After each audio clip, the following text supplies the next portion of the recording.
All right, this should be a good match. Close up I'm this looking day. forward to it. Let's do it. Should be quick, or if not, I'm going to ask what went wrong, because these decks like to go fast and hit things. That's true. Really, really rough hand there for Bastos. Just the double Ember Cleave. Not even an untapped green source. So Bastos is just really hoping for an untapped green land would be great. Whoop. All right, as we fix that, friends, you get to look at our lovely mugs for a second longer as we get that all fixed up. And Corey, I just want to say what everyone in chat has been commenting on the entire day. Your hair is spectacular, sir.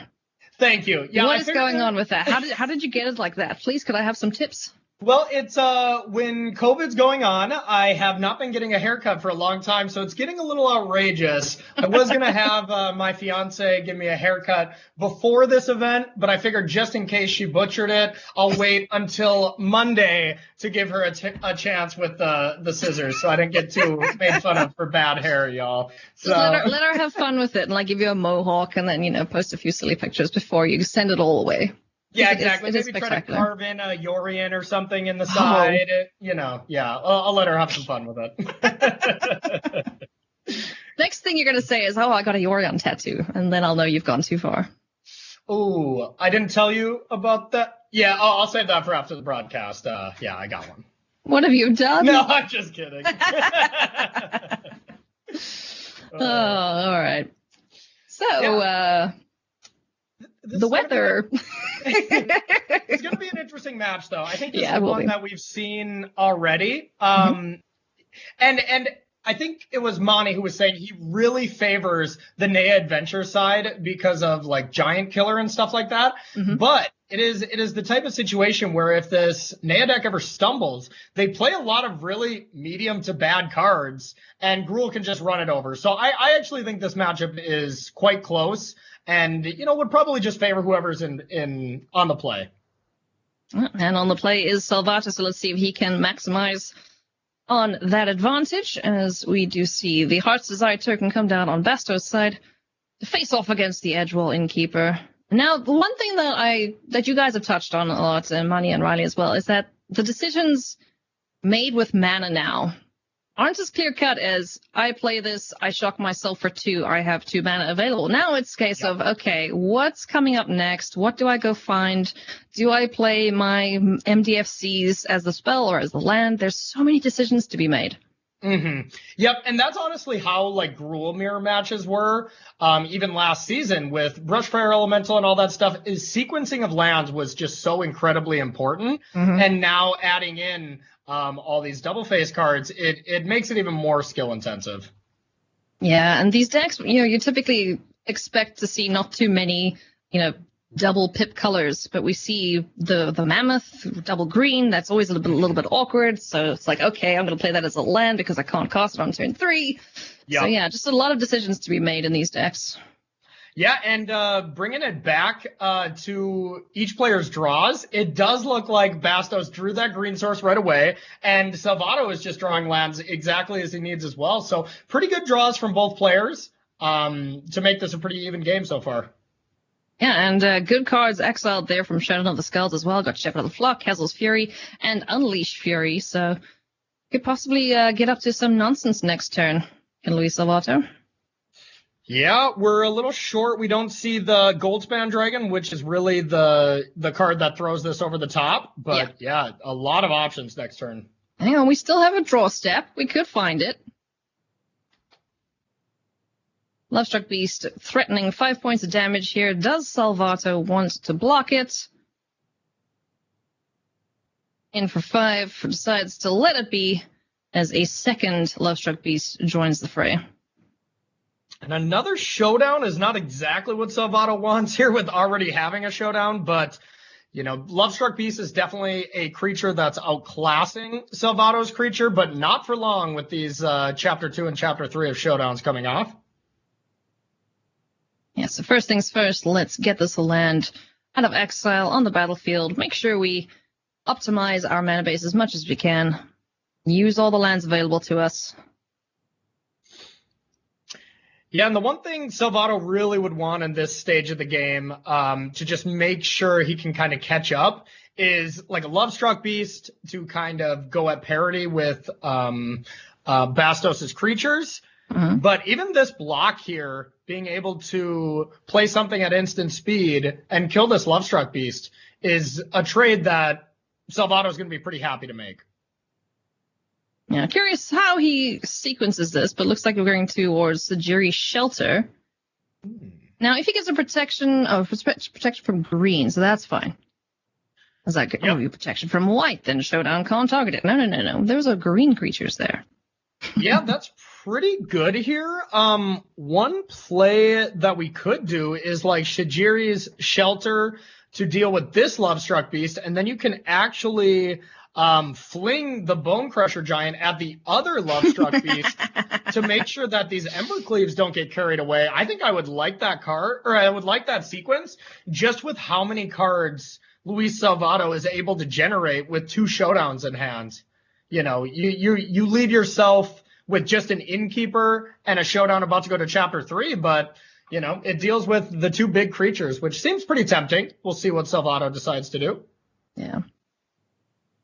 May also be a little hesitant because of the Shepherd of the Flock being able to bounce back that Showdown that's on the battlefield. Yeah. Yeah, so, and the Shepherd going away, if we don't cast it here, is definitely something to keep in mind. Yeah. I still like your option, though. Killing 2 beasts with 1 giant seems like a good idea. 2 beasts with 1 stone. And yeah, while you're at it, you get a kind of a bonus counter on Edgewall Innkeeper, so it's a 2/2. Mm-hmm. Not huge, but definitely decent. Yep. So here we go. Boom. 1 down. And right, just gonna pick this up. Gonna throw that at your giants. Cool. And I'm gonna get another counter there on my 2/2. So your 1/1 cannot attack me. So very, very nicely played there by Salvatto. Good call, Corey. Yeah, no, that was a pretty good sequence to even this out here, and it's especially a great play if Bastos has the kind of hand of just like a bunch of Embercleaves and a Crone War, where you kind of don't leave yourself with that many powerful creatures for your opponent to take. Being able to play the Bone Crusher here is still very strong, and Salvatto will have to get some nice stuff off these Showdowns, but at least it puts him in the game here. For sure. As Edgewall Innkeeper is the draw, that's going to come on down along with a Showdown of the Skeld. Let's see what other goodies we get to find. Spin it. Whee! All right. Bone Crusher Giant, 2 Unleashed Furies, and a land. Neat. Yeah. Unleashed Fury is not exactly what you want here without Goldspan Dragon, but if we get a Goldspan Dragon off the top, you know, this could easily just be game. I mean, it's got to be there somewhere, right? Yeah. We've already dug like 10 cards down. No kidding. Yeah, it would be insane right now. You just get to play it, put a counter on Innkeeper, Unleash Fury it, comes a 5/5, then a 10/10, then Unleash Fury to get. Yeah, that would definitely be lethal if we're able to find it. One can hope. As the turn passes back here to Frederico Bastos. Sitting pretty with a giant on the battlefield, along with a 1/1. Does have the Crone War that could steal the Edgewall Innkeeper, but that's not very exciting, is it? Not too exciting. I would be pretty shocked if we see any other play besides just Embercleave on Bone Crusher Giant and just say, you know what, beat me next turn, otherwise this attacker is just going to take it down. But that is just putting the shields down, saying if you have Goldspan Dragon plus the Unleashed Furies that are face up, it's just over. Yeah.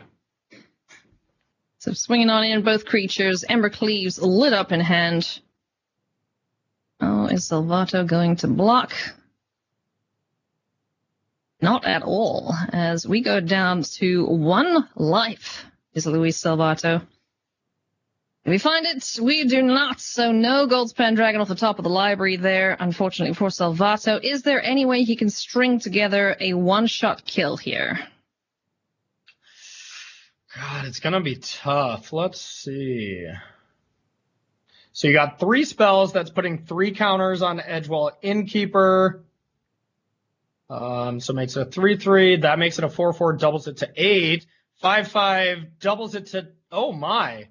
This might be Exaxes +1. Okay, this is just 20 damage. Yeah. Oh my God. Yes. Wow. Oh, Eddie, you beauty. Look at Bastos' face. All he can do is sigh. Keeper ever. Unreal. And honestly, not much that could have been done from Bastos. Like, if you leave back one creature, that's just the creature that gets stomped, right? Yep. So the only way to prevent that is just leaving back Bone Crusher Giant and not getting in that big attack. But then what are you really doing to close out the game at that point? So, yeah. I still think he should. Okay, we should have stolen the Edgewall Innkeeper then.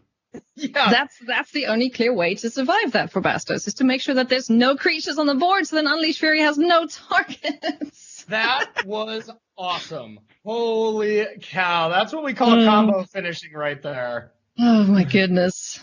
He's been the merit leash of innkeepers there coming in for the final points of damage. He's been working out in the gym, man. Yeah, no kidding. No kidding. Wow. Oh, that was phenomenal. I love that. All right, so take a look at the sideboarding here. Any big surprises for you, Corey? No big surprises here. Bringing in red cap melees from Bastos to be able to deal with those Goldspan Dragons is definitely the most important card when it comes to this combo finish. So that seems like a no-brainer to me. And then from Salvatto's side, just bringing in anything that can deal with a creature, as well as Wilt, to be able to deal with a Crone Ward or Embercleave for the Shepherd of the Flocks, where you don't really need to bring back Showdown of the Skull, which is the really cool mode with Shepherd of the Flock. Not really all about that. You just got to kind of win with the cards you get off the first Showdown. Yeah. You usually don't have that much time against a 4 Embercleave deck to just keep recasting Showdowns. All right, let's jump into game 2 here between these two players. Let's see if we can find a big dragon, or let's see if the Edgewall Innkeeper is going to take the dragon's job. As I'm pretty sure Goldspan Dragon won't want that. Yeah, probably not. Probably not. Yeah, and Bastos definitely kicking himself for not just a Croning Ward that Innkeeper there to make sure that play couldn't have happened. So try to clean it up for this game. Yeah. So Mulligan there finds 2 Innkeepers, 2 Glass Caskets, and Bone Crusher Giant. No green mana, though, so we're going to send back 1 Edgewall Innkeeper and just try and keep control of the battlefield with what's in hand and available with just these 2 colors so far. Yeah, mana base is pretty awkward here for Luis Salvatto, but if he draws a green source here in the next few turns, it is definitely not bad. And looking at Bastos' hands, that was just perfect in so many ways. Being able to kill this elemental, which is the only threat, as we can see, that, Bastos, if he doesn't draw anything here, it's just land, go.